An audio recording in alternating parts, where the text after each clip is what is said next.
We all love the sound of money, and a $1,500 sign-on bonus sounds even better. That's right, Belicio Foods of Jackson is offering a $1,500 sign-on bonus to new employees. Receive an extra $100 your first 6 weeks, then $400 after day 90, and $500 after day 180. Don't wait. Apply online at beliciofoods.com/careers today. That's beliciofoods.com/careers. Come work for a company who truly values their employees. Come work for Belicio Foods.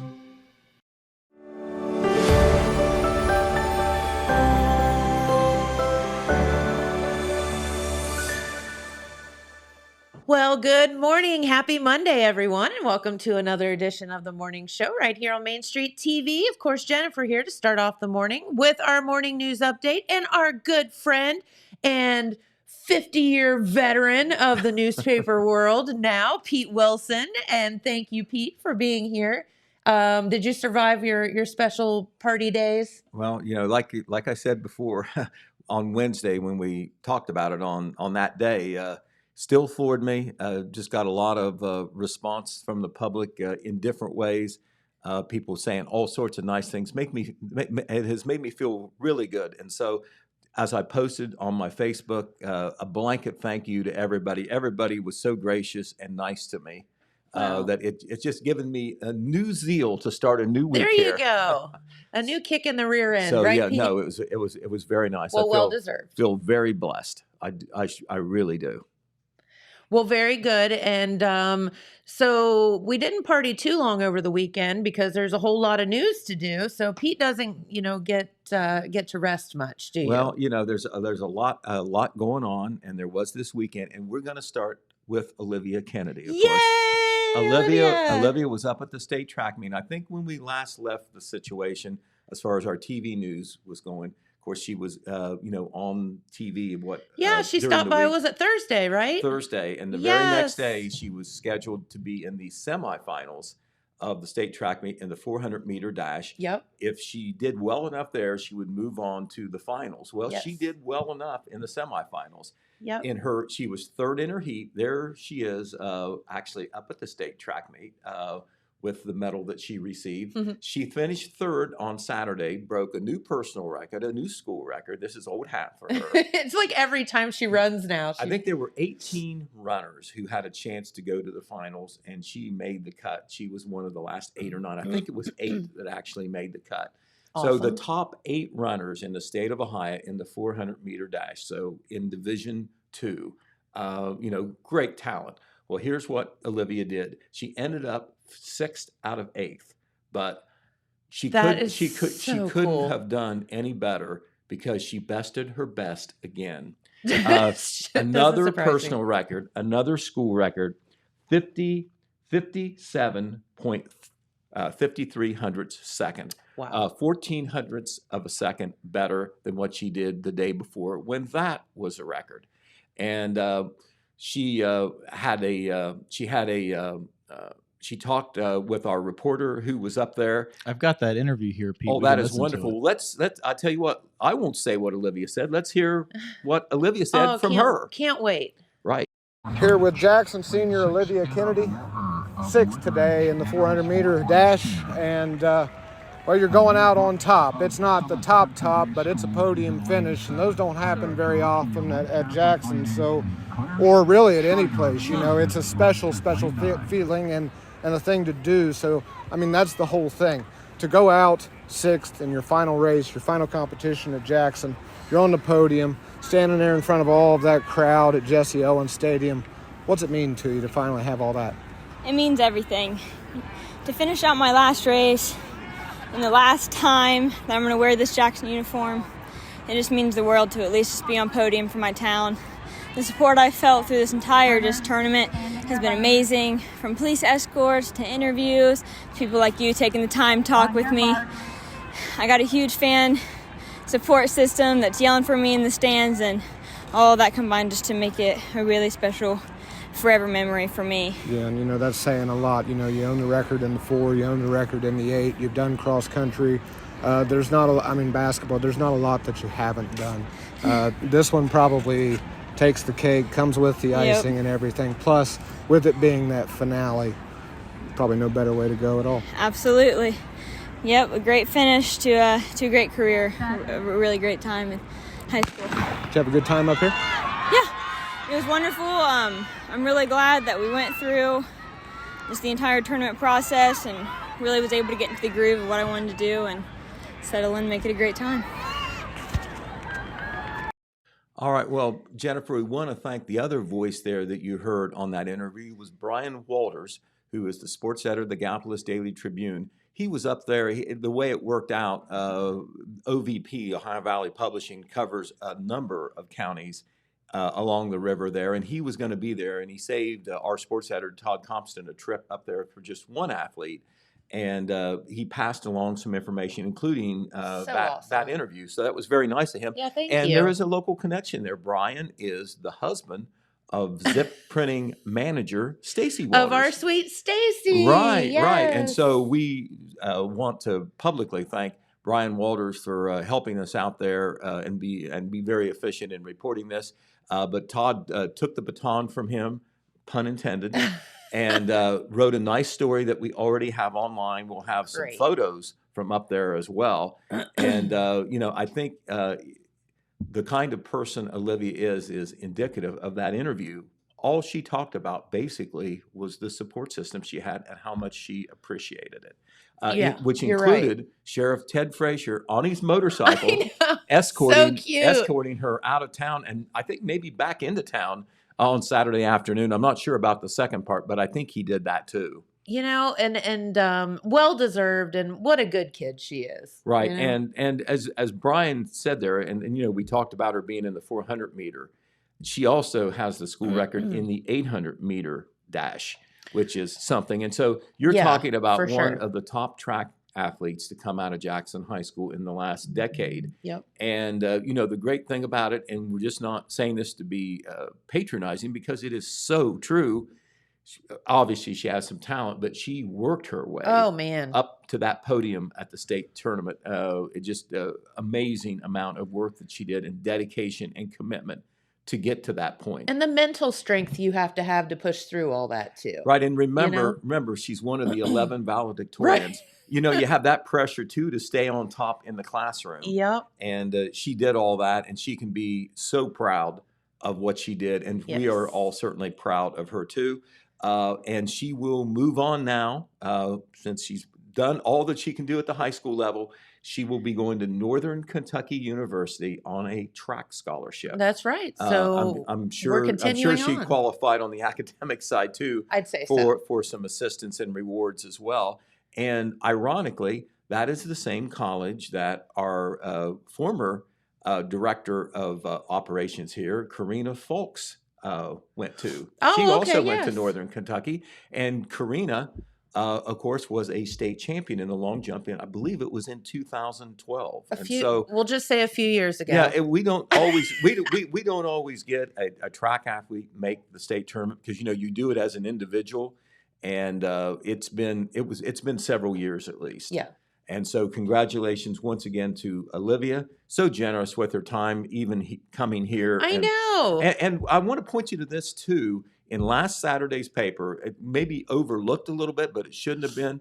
Our Telegram sports multimedia journalist, Brock Netter, who assists Todd Compston with our sports coverage, wrote a very nice interview story, a little bit more in depth, Olivia talking about how she got there and how she felt about, what she has accomplished and all like that. That is definitely worth the read. That is in our Saturday's paper, and I believe it is online as well. So you can check that out. And of course, on Wednesday in the print edition, you can look for full coverage, including some photos. I think what we have online now is basically the full story, or close to the full story, and a photo or two, but there will be more in our Wednesday edition, so you can all look forward to that. Yes. Okay, one of the unfortunate things on the weekend, some bad things usually happen because a lot of people are out. Yep. And the Highway Patrol passed along some information about a couple of injury-related wrecks that both occurred the same evening in Benton County. Both of these stories are online now on the telegramnews.com. And we also have shared them to our Facebook page because, people hear about a wreck, they pass by, scuttle or whatever. We want to put the facts out there and let everybody know the details. And we thank the patrol for getting out the reports so quickly so we could get them out quickly. But one of the accidents, and I'm going to give you a little cue right now. The patrol hasn't prompted me on this for some time, but they've done it more than once, and I'm trained now. I don't know whether it's changed or not, but they don't like the word accident. They feel that means that there is a mishap, nobody could do anything. They feel that there is a cause for every wreck. Okay. And they prefer crash or wreck. Okay. They don't like the word accident. I don't know whether I needed to throw that in there, but I thought it was interesting. This is just their perspective. Sure. There's always a cause for every wreck where it could have been avoided, and that includes the deer who shouldn't have stepped out in front of your how vehicle. You? Right, it failed to yield, of course. It did. All right. Speaking of deer, the most serious of those two crashes that occurred in Benton County was at 7:33 p.m. on State Route 160, which isn't too far off 32. This occurred on Friday evening and was a one-vehicle crash that involved a motorcycle operator. David Harkins, age 45 of MacArthur, was operating his Harley-Davidson Sportster southbound on State Route 160 when, yes, he swerved to miss a deer, or tried to miss a deer. Of course, he crashed, went off the right side of the road and overturned. He was not wearing a helmet. He sustained serious injuries. He was treated at the scene by Benton County EMS before he was flown by medical helicopter to the Ohio State University Wexner Medical Center in Columbus. They are still investigating that crash. However, a patrol spokesperson did add this to the news report. All motorcyclists are encouraged to always wear a helmet on every trip. Remember, this has been a debate that goes back some time, whether a helmet ought to be the law. The patrol always has advised the wisdom of wearing a helmet when you're operating a motorcycle, but it's up to you. Sure. All right. Okay. The other crash that occurred in Benton County, same evening, it occurred on State Route 93 in Benton County, not too far north of Hamden, about 2 miles north of the Jackson County line. And this one involved a pickup truck and an Amish horse and buggy. This occurred at 8:31 p.m. That was a little bit over an hour from the other wreck that the patrol was on. And according to the patrol, the news report said that Tommy R. Reed, age 50 in MacArthur, was operating a Chevy Silverado pickup truck driving southbound on 93, pretty busy road. Mm-hmm. He rear-ended a horse and buggy that was operated by Levi Miller of MacArthur. Reed was wearing his seatbelt. He was not injured. Miller, who was the driver of the buggy, suffered only minor injuries. Now, you can imagine, pickup truck, Amish horse and buggy, you're thinking really serious. Yeah. Unofficial information, not confirmed by the patrol, but it was out there, was that the horse was killed. So obviously, once again, we have high Amish populations in Jackson County and also in Benton County. Certain pockets of the county very busy, down towards between Jackson and Oak Hill in Franklin Township and Jefferson Township, western end of the county in Scioto Township, high Amish populations. Lots of it. Also north of Hamden in Benton County. And you just have to be careful. The Amish with their horse and buggy, I know it's a slow-moving vehicle. They have to have, their safety signage and all like that, but they have a right to be on the highway too. They try to be mindful and move over and like that, but you've just got to be very careful when you're out on the highway in a motorized vehicle, whether it's a car or truck or even a motorcycle, right? Because the Amish, the Amish buggies, or even if it's not the Amish, the horse and buggies out there are certainly very vulnerable. Absolutely. And I think that we can say that in this case, with the driver, with the horse and buggy driver not having any occupants in the vehicle, a lot of times, there may be children. Oh, lots of times. Very fortunate that it was no worse than it was. Levi Miller, once again, non-incapacitating injuries to the report from the patrol. Okay. It's just, I was thinking about this, and I get on my soapbox about twice a year on this, but, I think a lot of times when you're out driving a car, Pete, you look for cars.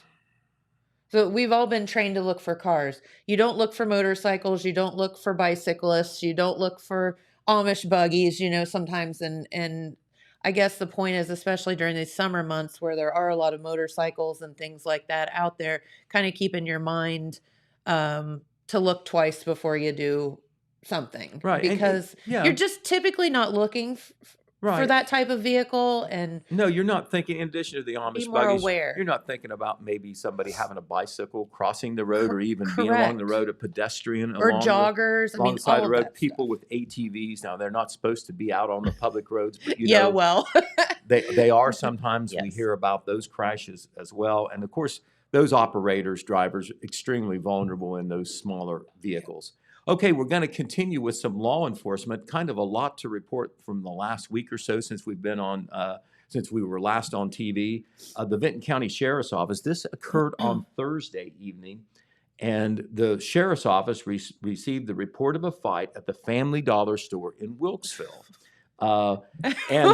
and the report was that there was some sort of altercation in the parking lot, and that a firearm was discharged. Oh, no. So this is scary stuff. And I'm sorry, it's not funny. It's just, at the Family Dollar. It's right, in the parking lot, now not inside. Okay. The suspect in this case was identified as Shane Bryant, age 46. He is from Wilkesville.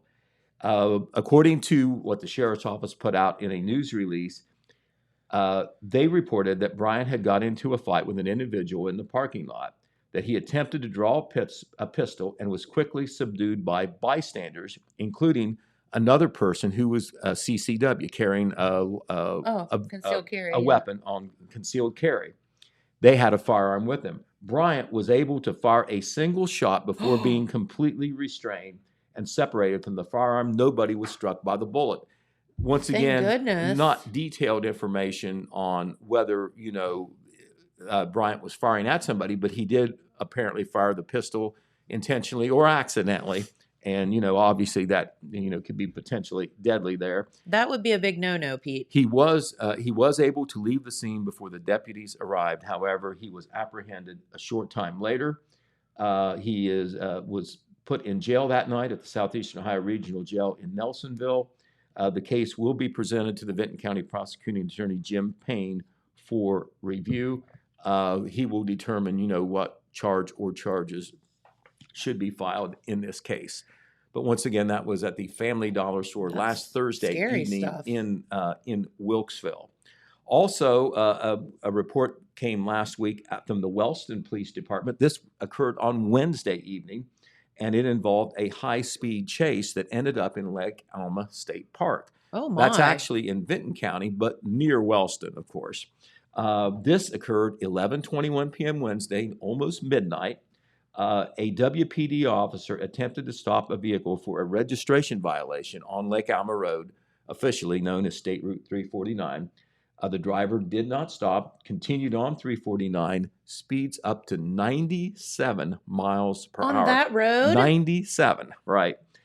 The vehicle went on into the state park, stopped at the parking lot of the first beach. The driver exited the vehicle and took off running through the parking lot towards the beach. The officer pursued him, took him into custody near the first beach without any further incident. That driver has been identified as 24-year-old Jericho Guy Norris of MacArthur. There is his picture up there. Now, a lot of times when you run from a registration violation, that doesn't sound very smart, but sometimes there's another reason that you do that. Probably, In this case, Mr. Norris had warrants from his arrest from the Vinton County Sheriff's Office, the OSU Police Department, the Lancaster Police Department, the Madison County Sheriff, and the Fairfield County Sheriff. So you might say he was a wanted man. Oh, my. He was charged with obstructing official business, meaning, he ran, speeding, 97 miles per hour. By the way, the speed limit there is 35, I guess, where he did the speeding. Wow. Reckless operation, expired tags, and having no driver's license. He was turned over to the Vinton County Sheriff's Office and incarcerated in the Southeastern Ohio Regional Jail. And, you can spin the wheel there. Hard to tell where he will end up because he's wanted in multiple places. The OSU Police Department. Yes, the OSU Police Department. What on earth did he do there? I have no idea. We didn't get all that. It would take up the whole hour if we talked about what all the warrants were for. I know, right? And I don't know anyway. All right, and then we go to another law enforcement story. This put out by the Jackson County Sheriff's Office, and this occurred on Friday, May the 28th. The report didn't come out until late last week, so that's why I'm not able to tell you about it right now. But once again, it came as a result of a traffic stop. And this was on U.S. Route 35, east of Jackson, between here and the truck stop. And the driver in this case, 34-year-old James Joshua Ferguson, he is from Gallipolis Ferry, West Virginia. He had a suspended driver's license. That's how this thing started out. A lot of these things that get kind of exciting and sometimes even violent start out with a routine traffic stop. Sure.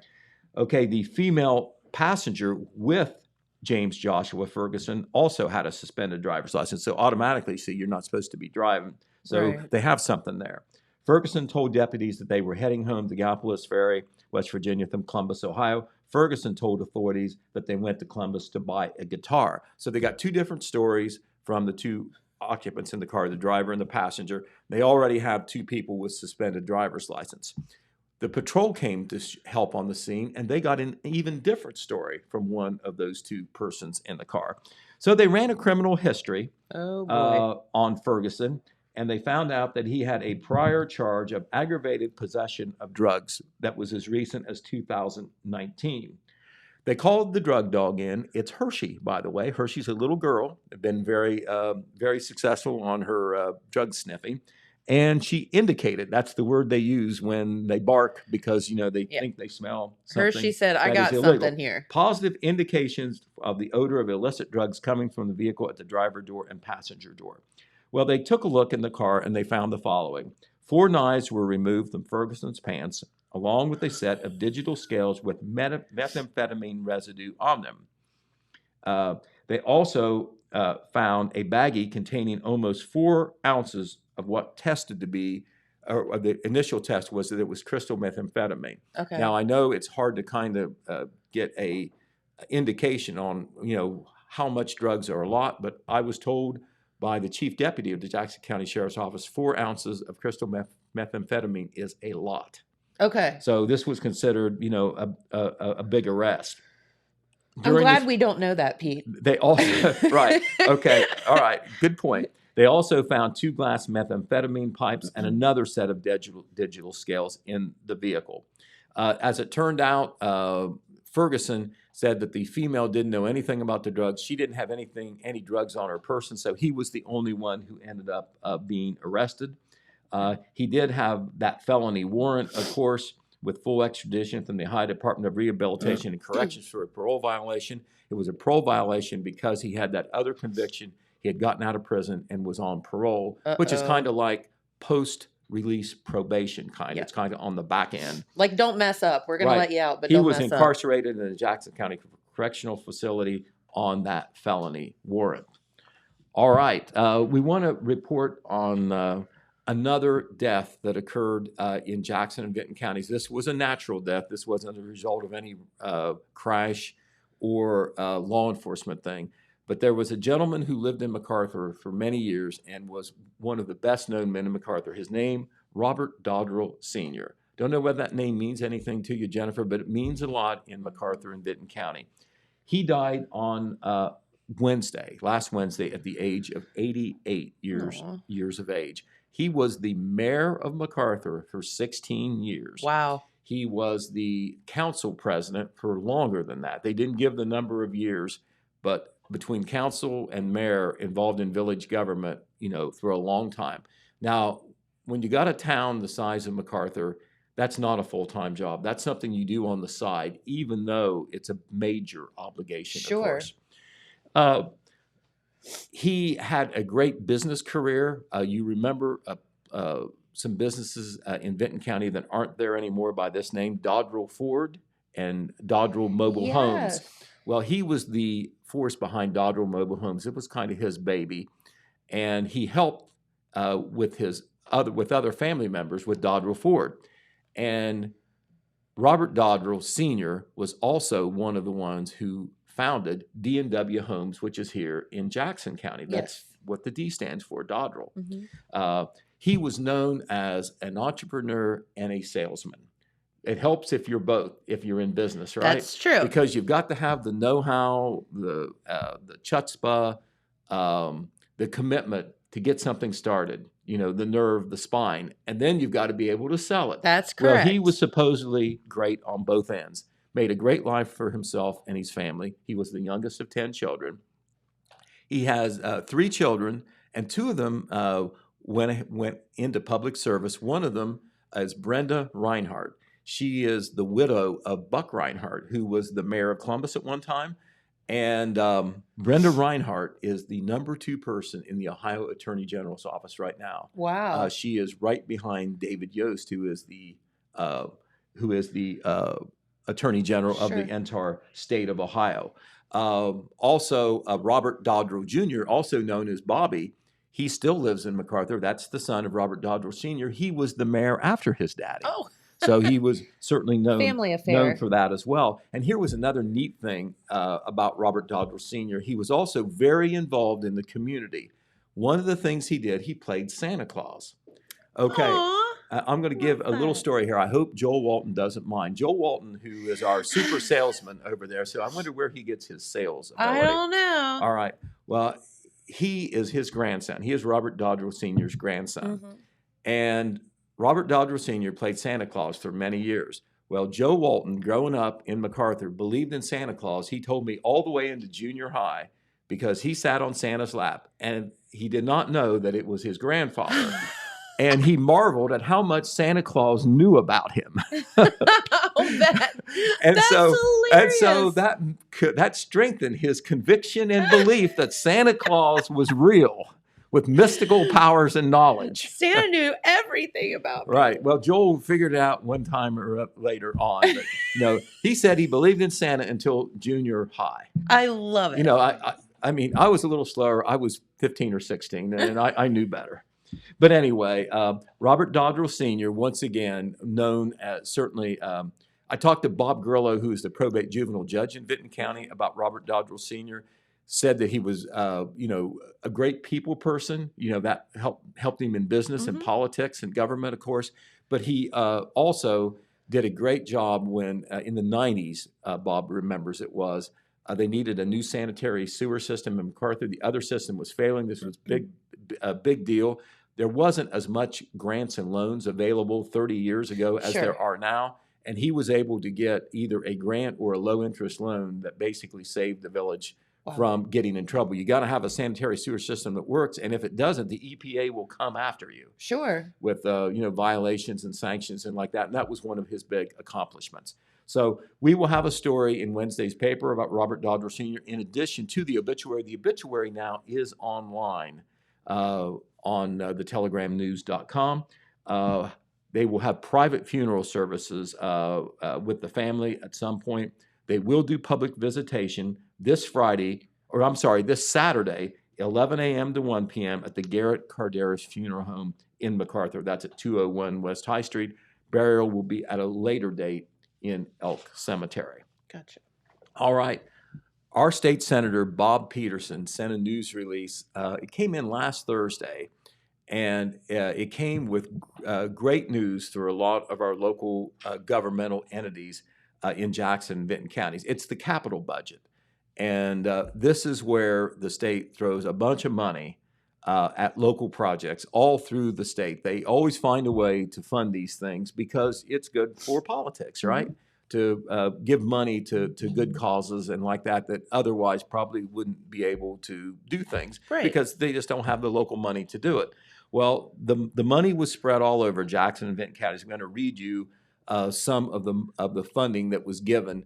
And we're going to do follow-up stories on what that means, what the money's going to be used for. But in Vinton County, $500,000, $500,000 to make improvements to the Rio Grande Community College expansion up there. There is a MacArthur Center there. I know that they want to build a new building there by Campbell's Market there. They're just to the west of the high school there. So imagine that's what that would be for, but we will find out for sure. $225,000 to Brown Township to make improvements to the Moonville Rail Trail. And they keep doing more things around Moonville. Yes. And the idea there, it isn't just a recreation thing, it's a business thing for Benton County, a tourism thing. It brings huge outside tourist. money into the county. And then $100,000 for the Hotel MacArthur project in downtown MacArthur. That's where they want to make that old hotel into a new hotel. That's what it will look like after they do some improvements to it. That's right across the street from the courthouse. They're already working on that project. In Jackson County, Randy Evans, the mayor of Jackson, very glad to hear this: $150,000 for improvements at Hammertown Lake. There's been a lot of clamoring to do improvements out there, particularly with boat access and all like that. And not sure how this money will be used, but they will apply it towards this capital budget. They also received, the city did, a $75,000 grant from ODNR also for Hammertown. So very good news for recreational access and improvements at Hammertown Lake. It's outside the city, but it is city property. I think one of the things they were talking about is doing like a kayak launch where now you have to definitely part of it. You kind of have to go down into the water and jump in your kayak. And if you're uncoordinated like me, you end up in the water instead of in your kayak. That's why I've never gotten into it. That's why I've never gotten into a kayak.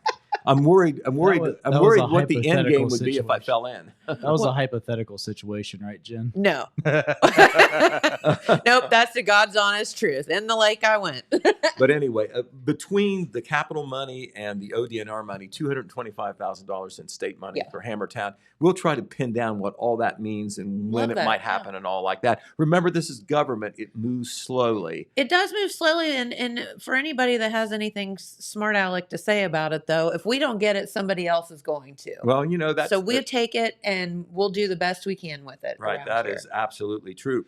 Two more projects in Jackson County, $100,000 for the Wellston Sports Complex. I'm sure we're talking about along State Route 327. Mm-hmm. It was announced last spring, and now work has already started to make major improvements to the recreational facilities over there. They're doing here is $100,000 for that project.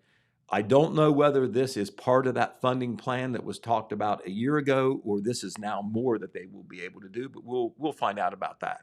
But work is already taking place over there. $40,000 also to the Jackson County Fairgrounds for improvements there. They listed the 4-H building. That's interesting because they built a new 4-H building here just a year or two ago. So I'm not exactly sure how that might be used, but we'll find out there. The Fair Board wants to use its money to have a great fair program, but you have to keep putting money into the grounds there every year. Buildings don't pay for themselves. And it's expensive. Yes, it is. So a lot of money coming in on the capital budget. That story was on the front page of our Saturday paper and is online as well. All right. We want to also tell you about some misleading election mailers that the Ohio Secretary of State, Frank LaRose, is warning the people about. He put out a statewide news release. I talked to the Jackson County Board of Elections. They say that they have heard about these mailers before, and it can be a problem. They haven't received reports from voters or residents this year. But what they are is it's information that comes from two sources. This is according to Frank LaRose now, our Secretary of State, from the Voter Participation Center and the Center for Voter Information. But it's outside entities, even from outside Ohio, that's sending out information about voter registration, which is not a bad thing. However, Ohio Secretary of State Frank LaRose says people get them who are already registered. Some of the information about how to register is not correct. Right. There are many ways to register to vote through the Board of Elections, even online and like that. But there is a process in doing this. And I did look it up. The Center for Voter Information and the Voter Participation Center are related. They kind of work together. They describe themselves as a nonprofit, nonpartisan organizations who have helped more than 5 million voters register and get to the polls in history. And they work not just in Ohio, but in other states as well. So that story is online and was in the Telegram on Saturday. Good news down at Oak Hill. It's hot, and they've got a pool open now. Woohoo! They got it open a little bit later than they wanted to. They always want to shoot for Memorial Day weekend, but it did open last Saturday. James, And did you go belly flop in the pool down in Oak Hill? No, I didn't, but I did check out the Amish Business Showcase for a few minutes on Saturday. Oh, that's good. They awesome. had that down Free there hot at the dogs. park. Yeah. Did your dad cook them? Yep. 125 hot dogs. James' dad's is the weenie cooker for sure. He's the okay. Is there anything The grill better, master. Is there anything better on a summer day than a grilled hot dog? No, they're pretty good, and Yeah, I don't even do hot dogs. That's right. The only thing is, don't worry about the nutritional information. No, just eat it. Just eat it. Just eat it. A little mustard on there. Don't ask. So, but anyway, Oak Hill's Margaret Ann Pool did That's open great. last Saturday. It is open 12 to 6 on, I think, Monday through Sunday, all the way through the week, according to Mayor Paul McNeil. $2 per child, $3 per adult, very reasonable admission there. And, of course, that pool is a village-owned pool, and it is supported by a tax levy. So do enjoy that. Hillcrest, of course, here in Jackson, which is a city pool, open on Memorial Day weekend. Driven by a couple times. It looked like that they've been busy. Yes. And pool parties are available for booking at both of these pools. Yeah, I know but book them quick. Oak Hill with lights now, better lights at their pool, are looking to have more pool parties and longer pool parties. So Good. you can check that out as well. All right, today is Community Health Worker Day in Jackson County and in the city of Wellston. I know it's been proclaimed both places. It may have even been proclaimed in the city of Jackson, but I didn't receive information on that. But this is just to recognize all the community health workers that do their work Love throughout that. Jackson County. Here is a picture of the proclamation that was made at a recent county commissioners meeting. Hug your healthcare worker. There in front, you have County Commissioner John Hensler and County Commissioner Donnie Willis showing their official proclamation. And in the back, you have Abby McGee, Janelle Scott. They are the representatives from Integrated Services for Behavioral Health who came to promote Community Health Worker Day in Jackson County. The proclamation, it's nice to get your picture in the paper, but it's all about creating awareness for these different things that are going on in the county. Commissioners glad to give them their endorsement and blessing. All right, on the business side, we had a grand opening last Wednesday. It was Broadway and Company Salon in Wellston. It was at 11 East Broadway Street in Wellston. And Amanda Kearns Jenkins, who very well known beautician cosmetologist in Jackson. She's worked at different salons. She has her own now. And there it is. You can see them at a ribbon cutting event. It is gorgeous in there. Well, I tell you what, her father, Steve Kearns, who is a local contractor, Yes. she had an in on his work. Yes. They time and nailed talent. it. It is gorgeous. It is very nice, as you can see, even just from that outside picture there. We will have a story in our Wednesday paper that will have a couple of extra photos. Alex Shope was there, always does a great job on some of our business stories. But Broadway and Company Salon now open in downtown Wellston at 11 East Broadway Street. You can learn a lot more in that story that will be in our Wednesday paper. We'll be sure to have that online as well. We also want to talk about a couple of other things as well before Jeremiah Shaver. He's here to talk about some important things too. But we want to... if he doesn't keel over first. Right. We want to talk about a nice project that the Vinton County High School football coach and his players did up the elementary schools in Vinton County. Right at the end of the school year, they went to every elementary school in the county and read to the kids. Now, if you're in elementary school, especially, your kindergarten, first grader, you see cheerleaders, you see football players. They are your heroes, your role models, your icons. And that's TJ Carper, the first-year coach, now second-year coach at Vinton County High School, with some of his football players at South Elementary in Hamden. And there is one of the players, Parker, let's see, what is his name? Parker Schonborn, actually reading to a couple of the kids there. And TJ Carper, credit him for doing this. He did it to give the kids a thrill, to read to them, promote his football program as well, and just to let the kids know that the players in the high school care about them. Absolutely. And they want to make their friends, invite them to the games, et cetera, that will come up this Love fall. that. So once again, that story will be in an upcoming edition of the Telegram as well. Also, we want to promote that in last Saturday's paper. This is past now, but it's there. We had our big spreads on the Jackson High School graduation and the Wellston High School graduation. Yes. These were 2-page spreads in the middle of the 2 sections of the paper, multiple photos, had a list of every kid who graduated, coverage of the graduation ceremony, which featured speeches by the honor students from both Jackson High School and Wellston High School. So this special coverage, once again, in Saturday's edition of the paper. If you haven't got one, we urge you to get it. Good scrapbook material there. Of course, the previous Saturday, we ran the coverage from Vinton County and Oak Hill high schools who had their graduation ceremonies a week before Jackson and Wellston did. We want to remind everybody that the Jackson City Utility Office will be closing early this Wednesday for training purposes. It'll be open during the day, but it will close at 2 p.m. for special training. Actually, this is taking place 3 different days this month. One was last Wednesday, June the 1st, then again this Wednesday, June the 8th, and then the following Thursday, June the 16th. This is so the utility office personnel can train on the new VIP software that will be implemented later this year. Now, if you happen to go there and you don't realize that it was closed and it's closed, you can still use the drop box there. The drive-through, it will be open.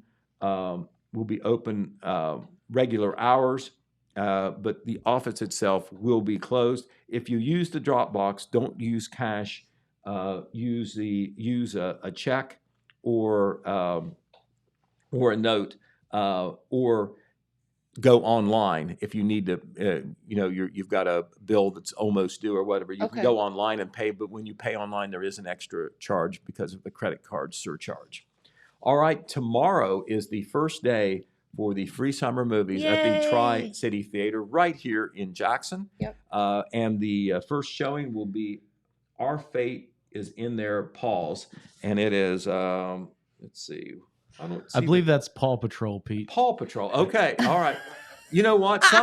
Somehow I haven't seen that one.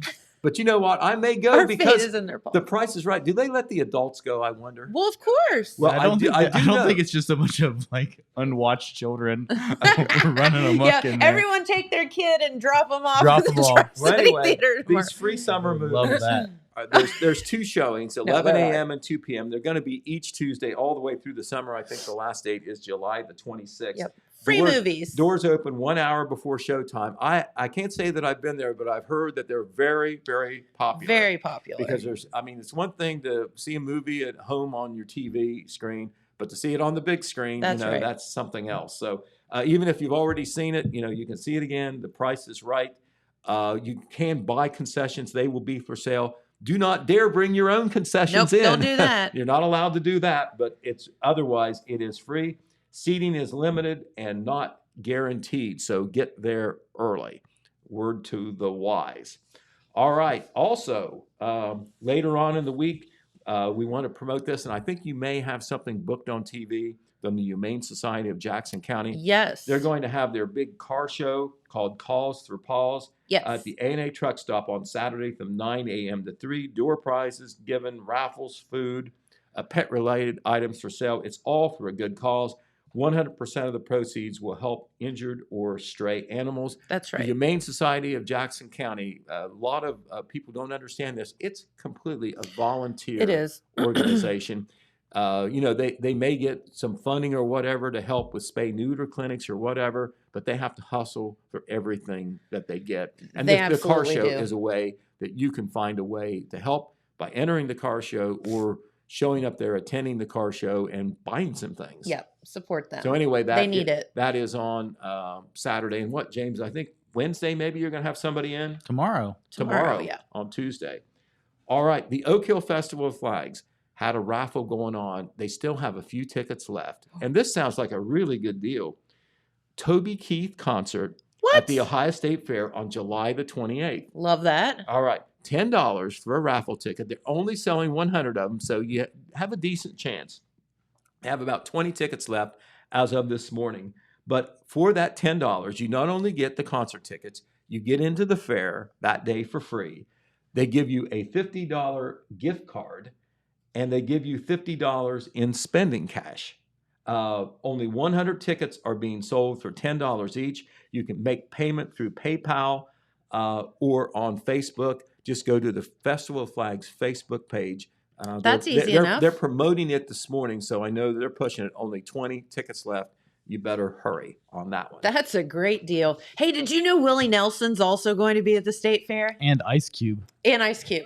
Okay, well that Not together. I've got the Not on the same day. I've got I mean, the the lineup fair- right here. We've got Kids Bop, Toby Keith, Foreigner, Nelly, Drew Hill, Zach Williams, Scott McGreedy, Gabriel Fluffy Iglesias, Ice Cube, Willie Nelson, and Lakeside / Con Funk. I'm not Yeah, sure all if I'm that. here for Con Funk. Right. I tell you what, Jennifer, those are fairly big names, and, it'd be hard to find a concert ticket much cheaper than what they are at the fair. Correct. Of course, the fair is great to go to. It has been impacted by the COVID. I think Yes. it's been canceled, the Like last 2 2 years? Yeah. Totally. And so, it's back in business, and, you can get free tickets to Toby Keith if you buy a raffle ticket and your name happens to be chosen. You better get on it because I'd say those tickets are going to be I gone believe by the end of Toby today. Keith is big, isn't he? Yeah. I believe so. I've seen Toby Keith in concert. He's amazing. All right. And Okay. he's big literally and figuratively. Okay. All right. He's All a right. tall drink of water. Okay, well, very good. So do that to support the Festival of Flags, win or lose. You help them out because the Festival of Flags doesn't have a lot of big corporate sponsorships. They depend on a lot of little Sure. local fundraisers. All right, well, Jeremiah Shaver is going to take my chair, and Jeremiah continues to do a great job for us here He at Total does. Media, at the When Telegram. he can breathe. Right. Okay. Well, he's a trooper. He's having a little bit of an allergy He's a problem trooper, this morning. but last Friday, he attended the Jackson County Summer Manufacturing Camp, which is a great way to educate our young people on manufacturing. He's going to report on that. He's got a video ready, one of his wonderful videos. And then he also got a little bonus coverage. He attended the Wellston City Council meeting last Thursday. And guess what? One of the things that came up, does this sound familiar? What to do about stray cats. No. Right. Not that there's a solution, but he'll tell you where that issue lies as well. So, Jeremiah, sir, it's all yours. And thank you for what you do. Thanks, Pete. We appreciate you so much. Thanks, Pete. Thank you. Come on over, big guy. I hope you're feeling better. So I'm still a little Poor guy. little congested. Oh, not This is what congested, yard more- work gets you. I tell you what, I'm still dealing with it. I regret cutting the grass on Memorial Day. I tell you what, still dealing with the pollen, I guess. No, it's horrible. I get it. Like I'm sitting here and literally my eyes are just like pouring water as I speak. That's why I keep because they're so itchy, and that's with medicine. I can't Yeah. even imagine without. Yeah, I've been taking an allergy pill, but I was feeling pretty good last week after it stormed. Kind of cleared the air out there, but now Yeah. everything's kind of back out again. I It's guess just floating all over the place. Yeah, my computer keeps flashing high pollen alert. And I'm like, I'm aware. You're you like, I know this. I know. But yeah, hopefully I'm getting towards the end here. I've been, blowing my nose a lot this morning. So Hey, there you hopefully go. everything's getting out. Yes. We'll see.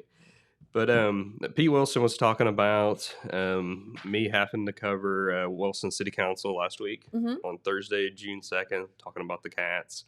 Real quick funny story about that. I was watching the local news. Would have been WSAZ. Yes. On Wednesday evening. It was like 5:30. I was sitting there on the couch with the wife. And they had a short report about this meeting happening Thursday in Wellston regarding stray cats. And they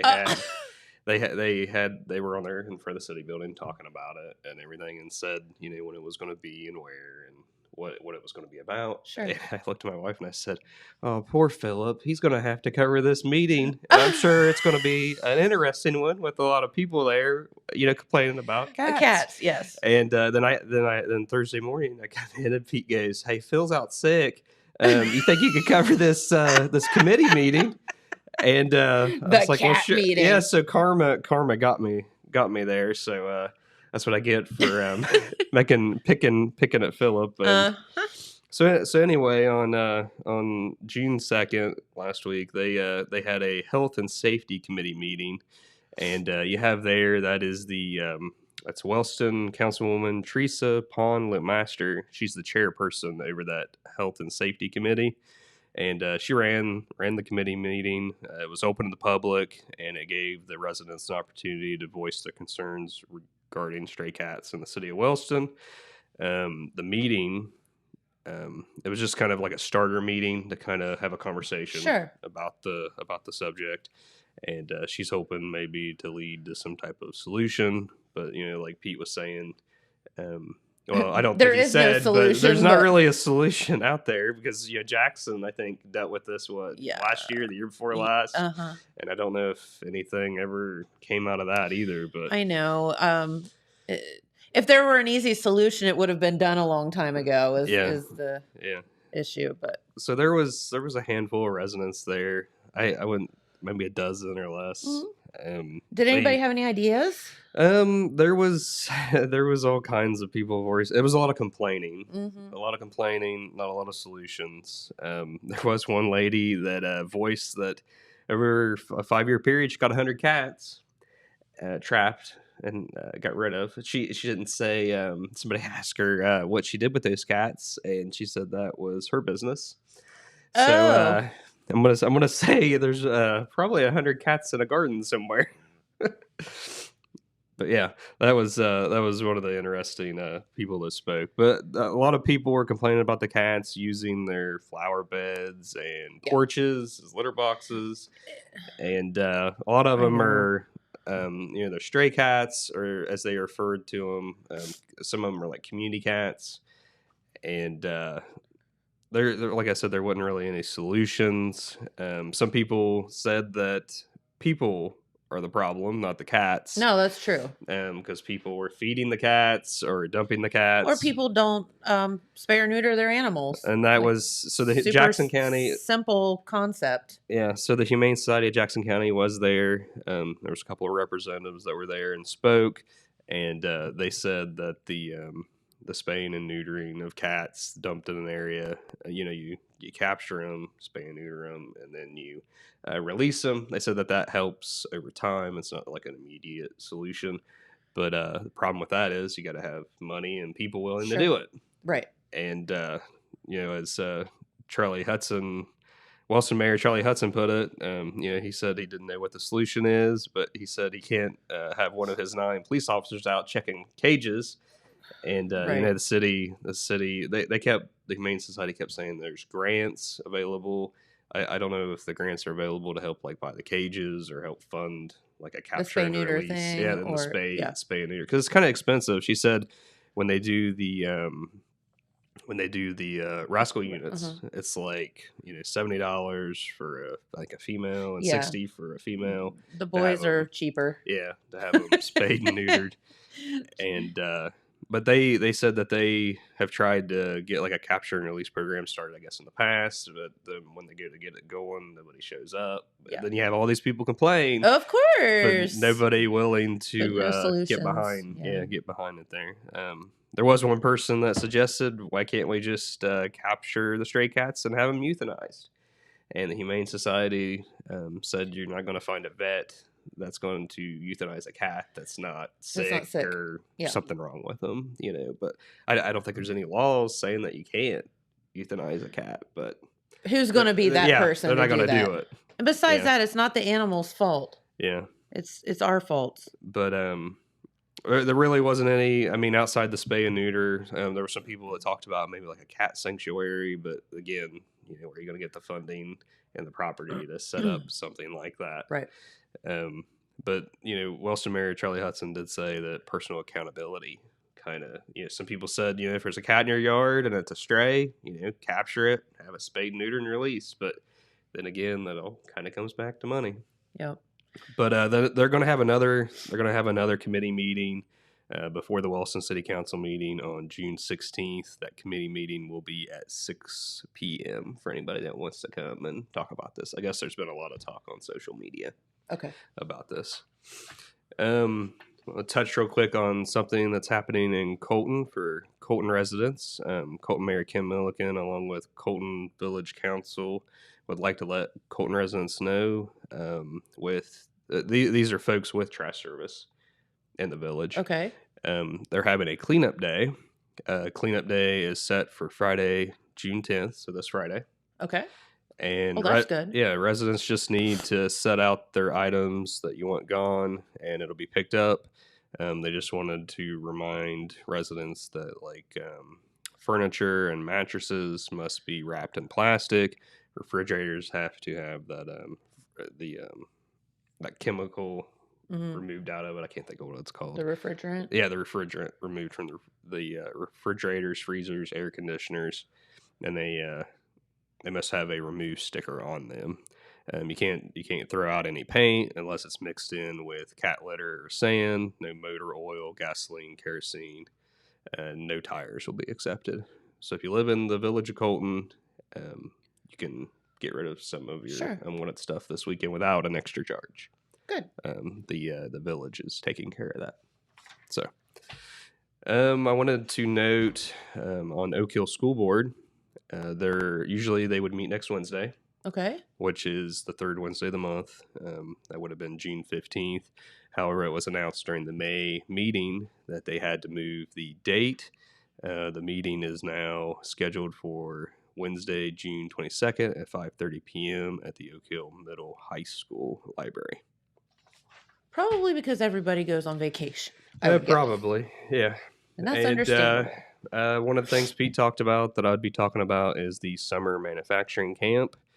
That was held this past week. It was a three-day camp for students, 6th, 7th, 8th graders.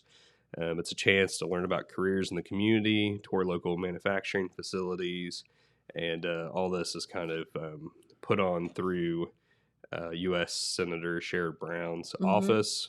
The camp here locally, I guess they started organizing, Brown's office started organizing these camps in 2013. And it had grown each year. Here locally, ours started in 2015. But I have a nice little video put together, a couple interviews in it. Interviewed I got the chance to go on one of the tours, one of the last tours they did fun. At the Sunrush Water Bottle Company in Wellston. It's in the former Jim's Bottling building. I got to interview the owner. We talked to, is it Charissa Cooper? Yeah. We talked to her, and we grabbed a couple kids and talked to them about their experience with the camp. So we have that. If James will. Yeah, we'll go ahead and end the show on this today. So we will be back tomorrow with the Humane Society. Yeah. All right. Thanks, Jeremiah. Yeah, thanks, James. And thanks, everybody, for watching. We'll see you back tomorrow. With a theme of We Are the Future, about 35 students from across Jackson County participate in this year's Summer Manufacturing Camp. The camp is a learning opportunity which gives local 6th, 7th, and 8th graders the chance to learn about careers in their community. The students also tour local manufacturing facilities and learn from the experts. This year, the students got to travel to 5 different locations to take tours. Those locations included the Buckeye Hills Career Center, Belicio Foods, Speyside Bourbon Cooperage, General Mills, and finally, Sunrush Bottling Company. I'm Mike Bloom, the owner of Sunrush Water. We are here at our 5-gallon water bottling plant in Walston. We started in business in 2008 just as a small private label water company. We started distributing 5-gallon water in 2009. We started also with a water treatment division in 2009. And just about 2 years ago, we decided to start bottling our own water. So we moved a bottling facility. We put a bottling facility here in Wellston. About 2 years ago, we started getting the facility ready. We started bottling about a year and a half ago. So here we bottle 5-gallon water. We actually bottle reverse osmosis water. distilled water and spring water, and we bottle it in 3-gallon bottles as well. We also carry other types of water, like 1-gallon distilled and cases of water for people, but we don't currently bottle that here at this time. That's our treatment plant is here where we treat the water. We can distill it or we can run it through reverse osmosis here. And we have our spring water tankered in from a spring from another town. It's a very, very good spring, and it's tankered here. And he actually provides spring water to most of the companies that bottle spring water in Southern Ohio. So we've got some youth coming in for a summer manufacturing program for a tour here in just a few minutes. I'm really excited about that because I get to show them a little bit about how we achieve a higher quality of water, why that's important to our bodies and our lives, and I get to show them the process of how we purify it here and how we bottle it.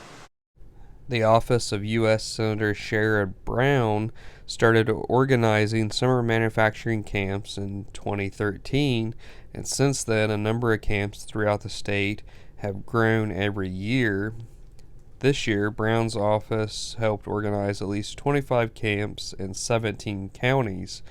Here in Jackson County, the camps date back to at least 2015.